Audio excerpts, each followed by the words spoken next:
Hello everyone, আমি পূজা চলে আসলাম একটা নতুন শর্ট ভিডিও নিয়ে তোমাদের সামনে। আজকে হচ্ছে শনিবার, আর শুক্র শনিবার আমরা খাই নিরামিষ।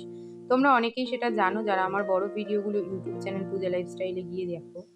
আর ফেসবুক পেজ পিঙ্কি দত্তে যারা দেখছো তাদের সবাইকে আমি বলছি, যারা পেজটা দেখছো প্লিজ সবাই পেজটা একটু ফলো করে দিও। আজকে যেহেতু শনিবার, তো নিরামিষভাবে একটু এঁচোড় রান্না করে নিলাম। এঁচোড়ের তরকারি খেতে তোমরা কারা কারা ভালোবাসো অবশ্যই জানিও, আমি তো ভীষণ ভালোবাসি।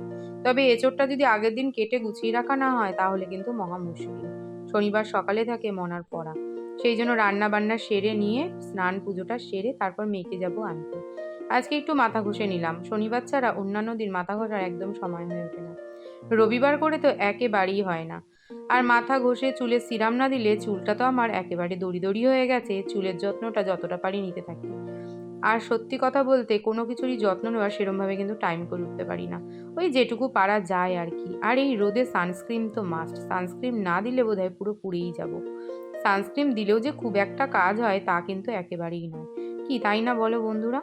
তো স্নান করে খালি মুখে তো আর বেরোতে নেই, তাই একটু চা বিস্কুট করে নিয়েছিলাম। চা বিস্কুট খেয়ে এখন তপ্ত রোদে আমি বেরিয়েছি মাথায় ছাতা দিয়ে। প্রচণ্ড পরিমাণে রোদ, এখন বাজে হলো ওই ধরো 9:45 মতন। তার মানে বুঝতে পারছো এই সকাল 9:45টার সময় যদি এই রোদ হয়, বেলা 12টায় কি অবস্থা হবে। সত্যি যারা বাইরে কাজ করে ঘুরে ঘুরে তাদেরকে অনেক স্যালুট, তারা যে এই রোদে গরমে কিভাবে কাজ করে। আজকে সকালে টিফিনে ছিল কচুরি। আজকের মতন টাটা, দেখা হবে নতুন ভিডিওতে।